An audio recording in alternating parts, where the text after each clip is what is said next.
Imagine being compared to Michael Jordan, poised to lead the legendary Boston Celtics into a new dynasty, only to have everything end before it begins. I'm talking about Len Bias, the most electrifying basketball prospect who never played a minute. At that time in the ACC, there were three guys that stood out above everybody else: Michael Jordan, Ralph Sampson, and Len Bias. He was supposed to be the Celtics' next legend, but one decision changed everything, forever. Star Len Bias, it confirms the worst suspicions, died of cocaine intoxication. Before Len Bias made his name at the University of Maryland, he was just a raw kid with big dreams and even bigger obstacles. But it's those early struggles that forged the fire inside him, a fire that would captivate the basketball world until tragedy struck. To understand why Len's rise electrified the nation, you've got to start where it all began, with a humble kid who refused to be average. It sets the stage for why millions believed he was a once-in-a-generation talent. Len Bias was born on November 18, 1963 in Landover, Maryland. He wasn't a child star like LeBron James, and he wasn't heralded from the moment he picked up a basketball. No, he was just this wiry kid with serious hops and a relentless streak that ran deeper than even he probably realized. Coaches at Northwestern High School in Hyattsville saw a raw but gifted athlete. He could sprint the length of the court like a gazelle, and his leaping ability bordered on unreal. Yet he lacked the refined polish of a truly elite player. Some said he was just another athletic freak with no guarantee of long-term success. But anyone who witnessed him practice after hours knew different. There was a hunger in Bias, an insatiable drive to be more than just another footnote in local basketball lore.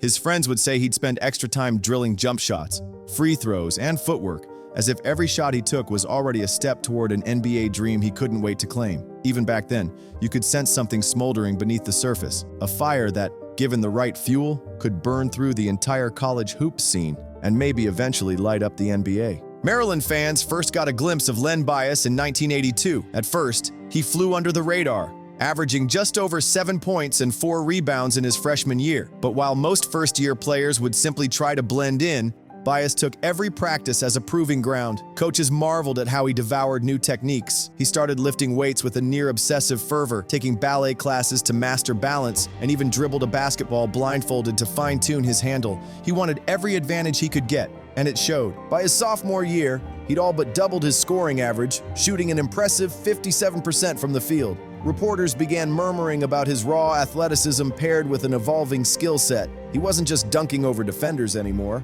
He was knocking down mid-range jumpers, posting up smaller opponents, and displaying a competitive swagger that few could match. Teammates noted that once the buzzer sounded, Bias only seemed to get more locked in. Where others saw fatigue, he saw opportunity to outwork them. By the time he reached his senior season, Len Bias was a bona fide superstar. He averaged 23.2 points and 7 rebounds, shot 54% from the field, and an astonishing 86% from the free throw line, numbers that put him in the same conversation as any top player in the country. He earned back-to-back ACC Player of the Year honors, the only Maryland player to do so. The highlight reel moment that stuck in everyone's minds was his 35-point torching of a top-ranked North Carolina team, where he sank high-pressure buckets in the clutch that left fans and even rival coaches shaking their heads in amazement. NBA scouts came flocking, scribbling notes and whispering comparisons to Michael Jordan, who'd left North Carolina a couple of years before. Bias had that same smooth jumper, that same explosive first step, and a presence that made it feel like he was destined for stardom. Little did they know, fate had a cruel twist waiting just around the corner. In 1986, the Boston Celtics were on top of the basketball world, fresh off an NBA championship and boasting legends like Larry Bird, Kevin McHale, and Robert Parrish. They had no business landing a high draft pick,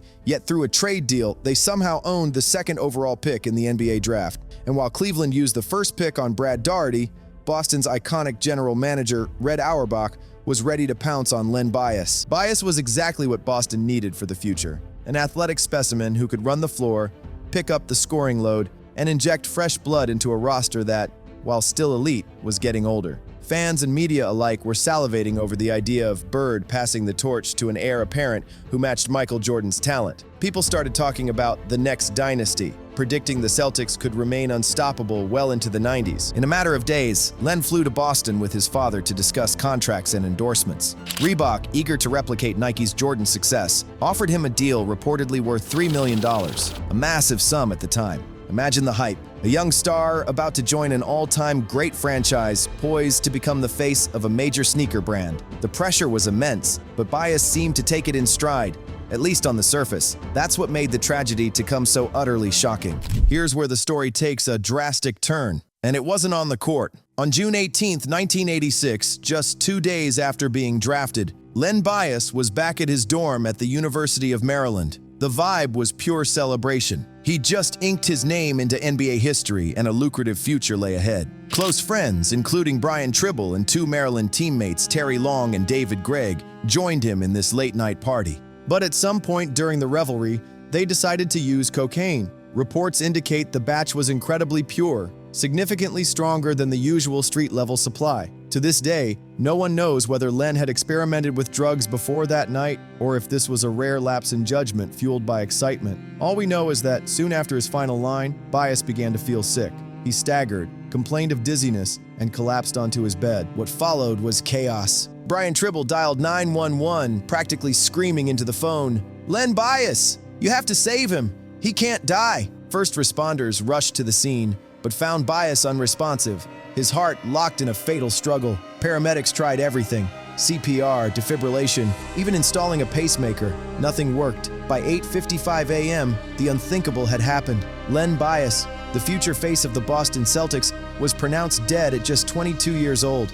In the wake of Bias's death, the entire sports world seemed to pause in disbelief. This was more than a star athlete's untimely passing. It was a cultural gut punch that forced America to confront its casual relationship with cocaine in the 1980s. If Bias, a model of athleticism and discipline, could die from just one night's partying, then the drug clearly spared no one. Investigators zeroed in on the source of that lethal batch. Brian Tribble faced intense scrutiny, eventually leading to court proceedings that attempted to map out how the drugs entered the dorm that night. The university launched its own investigation, as did the NCAA. Politicians jumped on the moment to push tough-on-drugs legislation. Within months, the U.S. Congress passed the Anti-Drug Abuse Act of 1986, more commonly known as the Len Bias Law. It introduced mandatory minimum sentences for drug offenses, including a 20-year sentence if someone died from drugs you supplied. Virtually overnight, Len Bias became a symbol of the war on drugs, an irony that reflected the desperation of a country that had just lost one of its brightest young stars. The NBA couldn't ignore this tragedy.